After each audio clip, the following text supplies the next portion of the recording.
Eu sei que o movimento monárquico no Brasil está aí. Eu já, inclusive, recebi e-mails de pessoas que se associam ao movimento monárquico. Eu conheço, lembro muito bem da defesa da monarquia que o poeta Borges, argentino, fazia, dizendo que uma das vantagens da monarquia é que pelo menos o líder não precisava mentir, nem ser ridículo, nem brega para convencer os outros a votarem nele, porque ele já era o rei. Então, eu conheço também as teses do antropólogo da Mata, de que na época do debate sobre monarquia no Brasil, do plebiscito, de que o povo brasileiro tinha uma vocação natural para reis e rainhas, vide a forma como a gente se relaciona com pessoas famosas, no caso Pelé, no passado e tal. Eu entendo que a monarquia, ela como regime, ela preserva em alguma medida esse lado barulhento, tagarela da democracia, e preserva também a gente um pouco dessas figuras meio ridículas que aparecem por aí querendo ser candidatos de salvar a pátria e tal.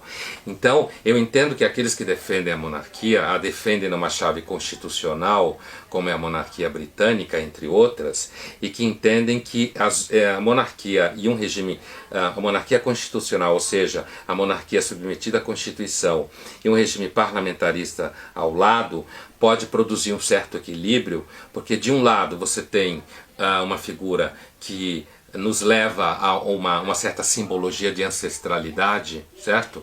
E do outro lado você tem o parlamentarismo, que seria, digamos assim, a pegada democrática do regime.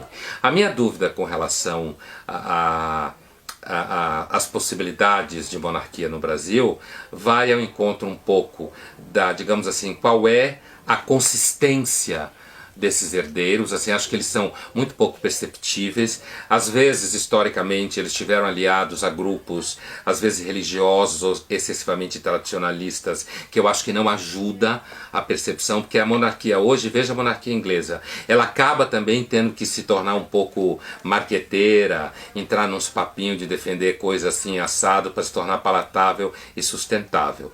Então, apesar de eu entender que há sua beleza, há sua elegância, um certo equilíbrio entre um vetor que seria ancestral e hereditário e um vetor que seria propriamente democrático, eu tenho a impressão que não se justifica um retorno à monarquia no Brasil, inclusive porque a monarquia no Brasil está muito distante no tempo, e a monarquia no Brasil foi um período de experiência muito curta, né?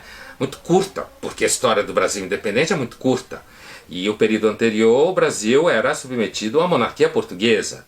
Então não me parece que a monarquia brasileira reúna elementos suficientes, afora aquelas pessoas que são de origem aristocrática e tal, que ainda existem por aí, veem isso como simpático. Eu acho que a monarquia, ela não reúne, na verdade, elementos que falem de uma elite que melhor poderiam gerir o país em parceria com o parlamentarismo. Eu acredito que seria melhor mesmo a manutenção ou um regime parlamentar com o presidente da República como chefe de Estado e o primeiro-ministro como chefe de governo. E eu não acho também que esse seja uma discussão da hora, no sentido de que a nossa discussão agora, política, antes de tudo, é claro que existem problemas de curto prazo, de médio prazo e de longo prazo. E o nosso problema de curto prazo hoje é urgente, que se chama eleição de 2018. Quem serão os candidatos? Quem você acha que não deve ser eleito, do teu ponto de vista, como você pode trabalhar para que esse que você acha que seria a pior opção não seja eleito. Ou seja, eu acho que a gente tem um problema muito imediato para discutir se a monarquia devia voltar ou não ao Brasil nesse momento. E eu nem acho que ela devia voltar, apesar de reconhecer, como eu acabei de dizer, certos elementos simbólicos valiosos na figura da monarquia. Eu acho que o problema imediato que a gente tem no Brasil hoje é como fazer com que a eleição de 18 seja a menos ruim possível e como fazer com que a gente tenha um candidato o menos ruim possível. E não ficar pensando se a monarquia devia voltar ou não ao Brasil.